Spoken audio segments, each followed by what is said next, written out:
The twin suns of Zephyra blazed across the turquoise skies, casting long shadows over the grand palace of the Elari Empire.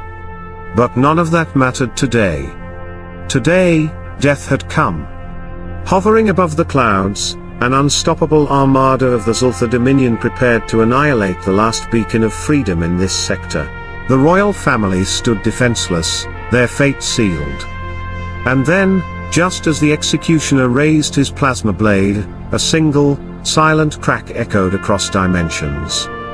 In an instant, the blade fell, but not on its intended target. The executioner dropped, lifeless, his skull pierced by an impossible shot. Princess Seraphina's violet eyes widened. Somewhere, across unimaginable distance, a human sniper had done the impossible. Princess Seraphina of the Elari was unlike any ruler before her. Standing nearly 7 feet tall, her luminous silver hair flowed like liquid moonlight. Her people, graceful, telepathic, technologically advanced, had known peace for centuries. Zephyra was a paradise. Floating cities danced in the sky, powered by anti-grav fields. The Elari's crystalline spires pierced the heavens, a symbol of their enlightenment. But peace is fragile, especially when envy brews in the hearts of others. The Xal'thor Dominion had long coveted Zephyra's resources, especially its rare element, novasite, essential for hyper-warp travel. The Dominion's armies, ruthless and genetically engineered for war, descended like locusts, leaving ash where once bloomed beauty. Seraphina's father, Emperor Valen, fell in the first strike. The council was shattered. Hope flickered like a dying ember.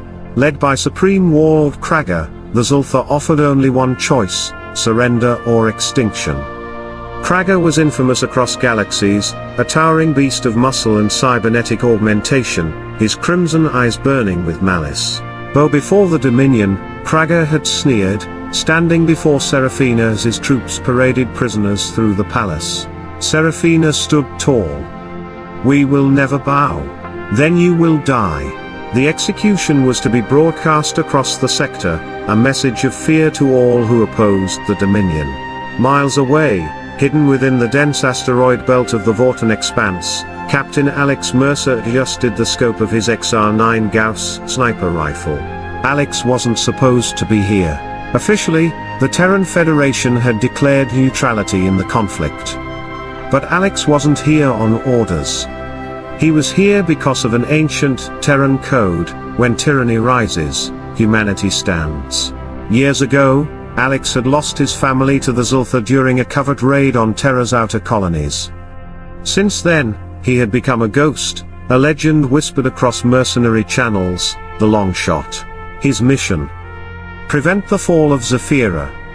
Not for politics. For principle. The distance was astronomical. Even with enhanced targeting AI, atmospheric distortion, gravitational lensing, and subspace interference made the shot impossible by any conventional standards. But Alex wasn't conventional. He had spent weeks calibrating his shot, studying wind patterns, solar flares, even the oscillations of Zephyra's moons.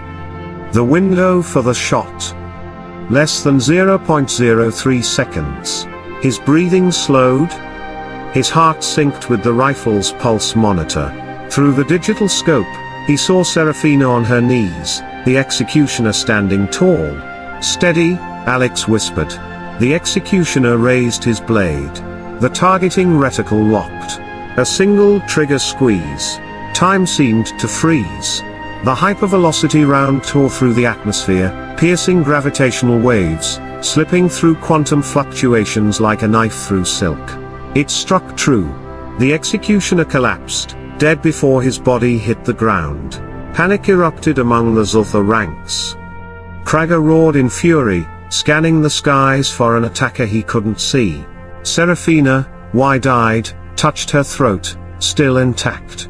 Suddenly, hidden defense systems activated, systems that Alex had quietly restored via remote hacking days earlier. Pulse turrets emerged from hidden alcoves. Shield generators roared to life. Zephyra fought back. The citizens, inspired, rose against the invaders.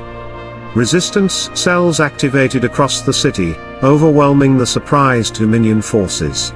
In orbit, Xal'thor warships found themselves crippled by sabotage, Alex's silent handiwork once again. Within hours, the Dominion was in full retreat. Days later, under the glowing crystal domes of the palace, Princess Seraphina finally met the mysterious human. Alex stood before her, battle-worn but unbroken.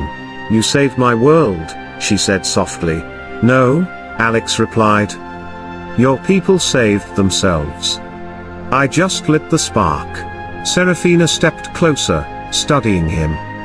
"Why? Why risk everything for us?" Alex looked to the twin suns. "Because when monsters come, someone has to stand. Humanity has faced monsters before. We won't let them rise unchecked." A moment of silence passed. "Zephyra owes you a great debt, Captain Mercer. Protect your freedom. That's all the repayment I need." But in that brief exchange, something unspoken blossomed, an alliance, perhaps something deeper. Across the stars, legends spread. Of a sniper who made an impossible shot. Of a princess who refused to kneel. Of a world saved not by vast armies, but by courage, precision, and the indomitable spirit of one human who said, "Not on my watch." And so, in the endless dance of galaxies, a new alliance was born, one forged not by bloodlines or treaties, but by an impossible shot that changed the fate of worlds.